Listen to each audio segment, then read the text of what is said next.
अमीर गरीब जेठानी देवरानी। रामगढ़ नाम के एक गांव में नीलू अपनी विधवा माँ के साथ रहा करती थी। नीलू की माँ ममता ने किसी तरह खेती बाड़ी करके नीलू को पाला था। अब नीलू बड़ी हो चुकी थी। बेटी तू अब बड़ी हो चुकी है, मुझे हर वक्त तेरी शादी की चिंता होती है। बस एक बार तेरी शादी हो जाए तो फिर मैं मर भी जाऊं तो कोई गम नहीं। माँ, आप ये कैसी अशुभ बातें कर रही हो? मैं कहीं नहीं जाऊंगी तुम्हें छोड़कर। मेरे बाद आखिर तुम्हारा है ही कौन? नीलू बेटा, एक ना एक दिन तो तुझे विदा होके जाना ही पड़ेगा ना, यही तो जीवन की सच्चाई है। ठीक है माँ, मैं आपसे जीत नहीं सकती। आप आराम करिए जब तक मैं घर का काम कर लूं। नीलू घर का काम करने लगती है, लेकिन ममता को तो बस नीलू की शादी की ही चिंता सता रही थी। लेकिन कहते हैं ना, जन्म मृत्यु और शादी ये सब ऊपर वाले से लिख कर आता है। एक रोज उस गांव में एक सरकारी काम से एक अफसर आया जिसका नाम रूपक था। उसने जब नीलम को देखा तो वो उस पर मोहित हो बैठा और अपने आप से बोलने लगा, लोग सच ही कहते हैं कि गांव की खूबसूरती के आगे शहर तो फीका है। असली खूबसूरती तो गांव में ही होती है। रूपक ने उसकी विधवा माँ से नीलू का हाथ मांगा और नीलू की माँ शादी के लिए झट से हाँ भर चुकी थी। आखिर वो कौन सी माँ होगी जो अपनी बेटी की शादी एक सरकारी अफसर से नहीं करवाएगी। फिर दोनों की शादी हो गई और रूपक उसे लेकर शहर आ गया। पहले तो घर वालों ने उनका विरोध किया, लेकिन फिर अपनी बेटे की मर्जी के आगे उन्हें झुकना पड़ा। मेरे लिए सही है, गरीब देवरानी आई है, अब इससे घर का सारा काम करवाया जा सकता है। गरीब घर की लड़की नीलू शादी करके अमीर ससुराल आ तो गई थी, लेकिन उसमें और उसकी अमीर जेठानी में काफी अंतर किया जाता था। दरअसल बड़े बेटे की शादी में सुशीला को बहुत दान दहेज मिला था, लेकिन नीलू एक जोड़ी कपड़े में ही अपने ससुराल आई थी, इसीलिए उसकी सास उसे ताने दिया करती। ऐसे ही एक रोज त्योहार के दिन तनीषा के घर से बहुत सारा सामान आया, जबकि नीलू के घर से कुछ नहीं आया।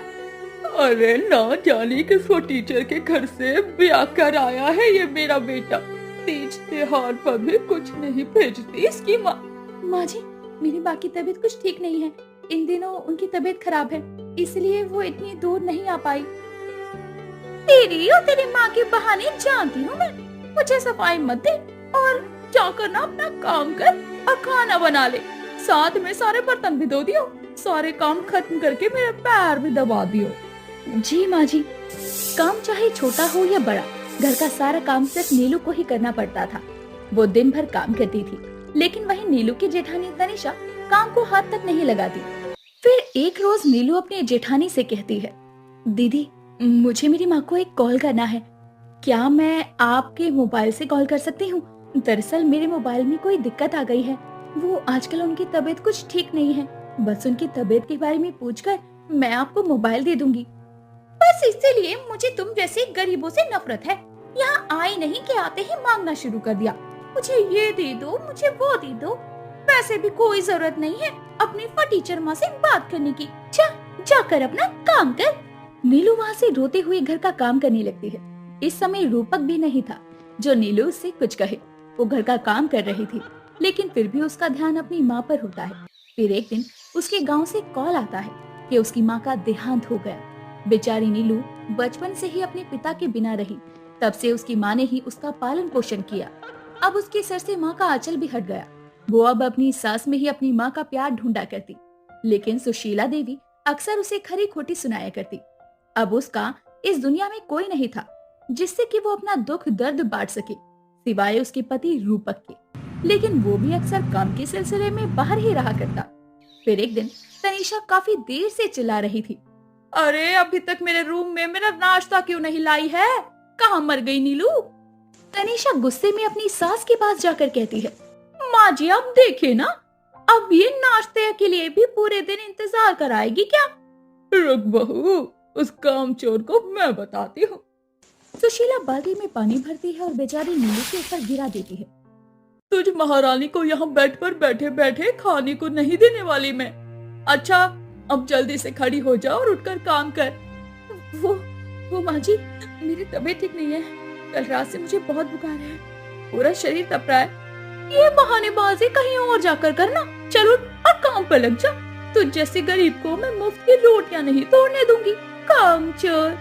लेकिन तभी रूपक वहाँ आ जाता है और अपनी भाभी और माँ का ऐसा बर्ताव देखकर काफी गुस्से में आ जाता है और कहने लगता है, माँ, भाभी, उस बेचारी की तबीयत कितनी ज्यादा खराब है, देखो तो वह कैसे कांप रही है, और आप दोनों हो कि उसके साथ ऐसा जानवर वाला बर्ताव कर रहे हो। वो तो अच्छा हुआ कि आज घर पर मैं अपनी फाइल भूल गया और उसे लेने घर पर आ गया, नहीं तो मैं आप लोगों का रवैया कभी नहीं जान पाता कि आप दोनों नीलू के साथ कैसा बर्ताव करते हो। अब मैं अपनी पत्नी के साथ इस घर में और नहीं रहूंगा। रूपक फोन करके डॉक्टर को बुलाता है। डॉक्टर आता है और उसका चेकअप करता है। इसके बाद वो कुछ दवाइयाँ देकर चला जाता है। 2 दिन बाद रूपक नीलू को लेकर एक किराए के मकान में रहने चला जाता है। तनीषा बहू तो बड़े घर की लड़की थी, इसीलिए वो कोई काम नहीं करती, जिसकी वजह से सुशीला को ही अब सारा काम करना पड़ता। अब उसे अपनी गरीब बहू की अहमियत समझ आ रही थी। एक रोज सुशीला कपड़े धोकर आ रही थी कि फर्श पर पानी गिरने की वजह से वो फिसल कर गिर जाती है, जिसके कारण सुशीला को चोट आ जाती है। वो अपनी बड़ी बहू को आवाज लगाती है, लेकिन तनीषा को अपनी सास का जरा भी ख्याल नहीं था। वो तो बस अपनी ही धुन में थी। जैसे तैसे वो अपने बेड पर जाकर लेट जाती है।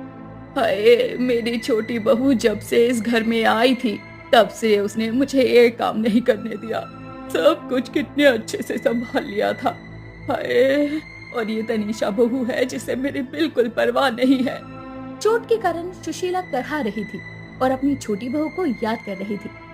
ओफो, पहले तो मेरी नौकर देवरानी यहाँ से चली गई और अब ये दूसरी नौकरानी भी बिस्तर पर पड़ गई। बहुत जोरों की भूख लगी है।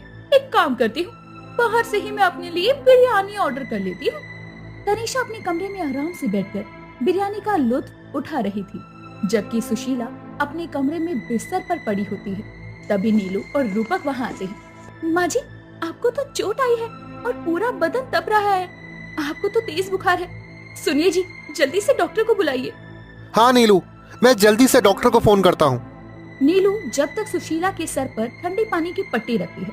कुछ देर बाद डॉक्टर वहाँ आकर उसे दवाई देता है। फिर नीलू वहीं रुककर अपनी सास की देखभाल करती है, समय समय पर दवाई देती है, जबकि बड़ी बहू अपने कमरे में आराम करती है। सुशीला को अपनी गलती का एहसास होता है। बहू, मैंने तो तुझे पत्थर समझा, तू तो हीरा निकली, और जिसे हीरा समझा और मैंने अपने सर का ताज बनाया, वो तो असल में पत्थर निकली। नीलू बहू, मुझे माफ कर दे। नहीं नहीं माँ जी, आप माफी मत मांगिए। अब आप यहाँ नहीं रहेंगे, हमारे साथ चलिए। रूपक और नीलू सुशीला को अपने साथ ले जाते हैं, जहाँ नीलू उसकी खूब देखभाल करती है। कुछ दिन बाद रूपक का प्रमोशन होता है और वो हंसी खुशी एक साथ मजे से रहने लगते हैं। वहीं दूसरी तरफ तनीषा के पति का दिवाला निकल जाता है और वो एकदम से रोड पर आ जाते हैं। वो अब एक टूटी फूटी सी झोपड़ी में रह रही थी और उसे अब अपनी गरीबी में ही गुजारा करना पड़ रहा था। साथ में घर का हर एक कामकाज अब उसी को करना पड़ रहा था। शायद इसीलिए कहते हैं कि कब वक्त का पहिया घूम जाए ये किसी को नहीं पता।